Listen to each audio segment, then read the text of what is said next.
Well, globally, basically, but ours is very intense. You employ people in a month or two, they go. Now, you mentioned specifically about those who maybe they're students that are waiting for jobs. So what I tell recruiters or employers is when you have a policy that defines who you want to employ. In those days when you work in the hospitality sector, you have periods of internship. Yes. If you want to do IT, you come. You're doing 3 months, you're doing 6 months. We know you're coming for internship and you're given a role to play as an IT student. That's fine. Now, but these days you see people who are in university who want to work. Fine, good thing, of course, abroad students work. But some of these people who want to work are not interested in the job. They're interested in the money they have to make in the job. So they bring all manner of truant activities, character flaws and stuff, and then of course the Gen Z personality that comes with them. Now that affects the job because this job is a skilled job. It's actually a job that is done on shift, 8-hour shift, 12-hour shift. But of course, you know that these days they do 24 hours, which I think is not right. I mean, some do 48 hours. In fact, I saw a business advertising 1 week in and 1 week out. That's working for 7 days and working for. I mean, it doesn't look neat for our service industry. You're definitely going to have challenges with that. So for the employment processes you mentioned, the hotel needs to define are we employing students? What percentage of students are we employing into our system? Students, people in higher institutions for the polytechnics or those who have time. Are we employing graduates? What percentage of that are we employing? Are we employing experienced, skilled people? Because by the time you have percentage for this, you're likely going to have a mix that is going to help you get it right. Unfortunately, some people want cheap labor, so they go for the students. A whole team filled with students or young people who don't have direction, who don't have training. So before you know it, you have a system that is so disorganized. So we need to correct that. Okay, I encourage employing students where they are good ones, who are interested in it, especially those who are studying, hospitality and tourism as well. So you say, okay, I want to have, let's say 10% or 5% of my workforce should be those who are doing part-time. We encourage them to continue to go to school while they are working, and we'll pay them their, allowances and salaries as the case may be. With that, you'll be able to condition, your challenges you're going to have from, that aspect of onboarding, person. Okay. Now, so what are some essential skills that every hospitality professional should possess to excel in this sector? Communication skill is one. You can't receive a guest without a warm welcome smile, without expressing. You mentioned that you go to some hotels, the way they speak to you. It's because they don't understand what communication means. You have to have excellent communication skills, whether it's in Igbo, in Ijo, Ishikiri, whatever language, or even in Hausa, Yoruba, or French. Those days we used to have employ people who are multilingual because you have guests who are coming in from the French-speaking countries, from Germany and all that. So you have guests who can also, your staff who can also interface with them, especially if you're running an international hotel.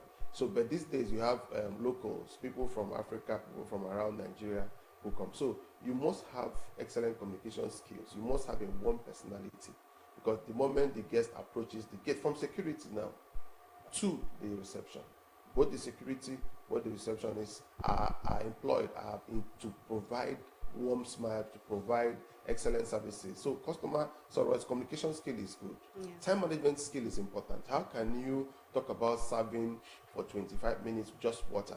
It's totally wrong. Now we have a procedure that says for every meal a la carte, for instance, depending on the meal, the average time is about 15 minutes. Because we do what they call mise en place. You prepare, the mise en place is preparation before service. Okay. So in the hotels, stocks are prepared for most of the meals, like Nigerian meals, basically. So when these stocks are already in place, what it means is when a guest comes and orders for a dikayeko, for instance, with semo and stuff, you probably will, because already you have a stock in place, you have a mise en place in place, then it's easier for you to prepare the fast. full meal fast. So you probably say 15 minutes. And then these days they go as much as 40 minutes, which is so someone who is hungry will definitely lose that quest for thirst for hunger within that space of time. And what are the causes of this? Because of time, and also have bad workforce, or you have you have fewer staff in a kitchen where you should have 5 people working, you have only 2 persons, Yes. and you have an order of 10 people at the same time, it's going to be difficult for them to meet up with that 15 minutes. So time management is critical. Communication skill is critical. Another skill that's critical is service skills. For instance, we're talking about food and beverage service skills.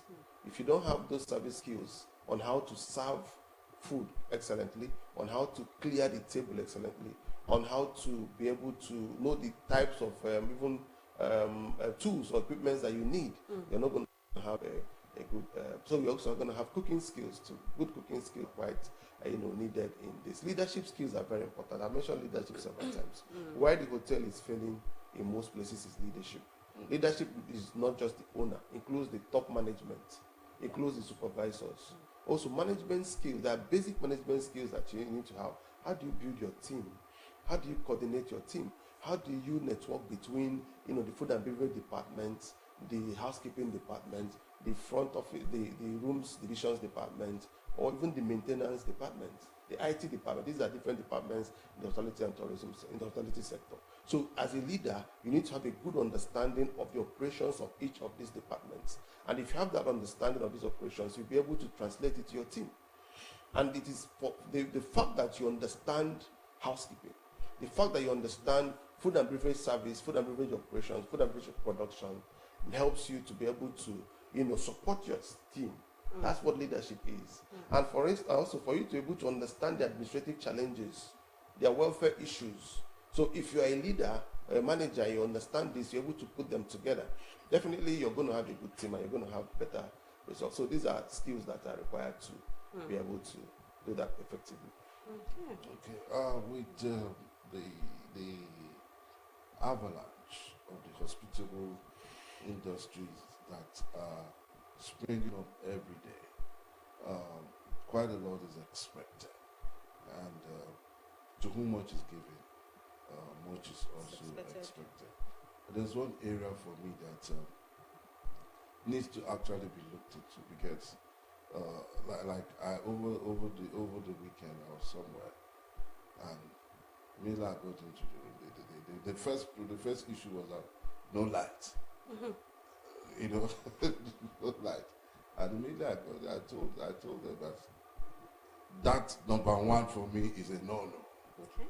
Because I've left the uncomfort of my house, Hoping to get comfort there. coming to get comfort here for a little 24 hours, and you tell me there's no light, and I had to leave that spot. You say, oh no, God, don't worry. I said, man, now my back, you see, so, and off I went.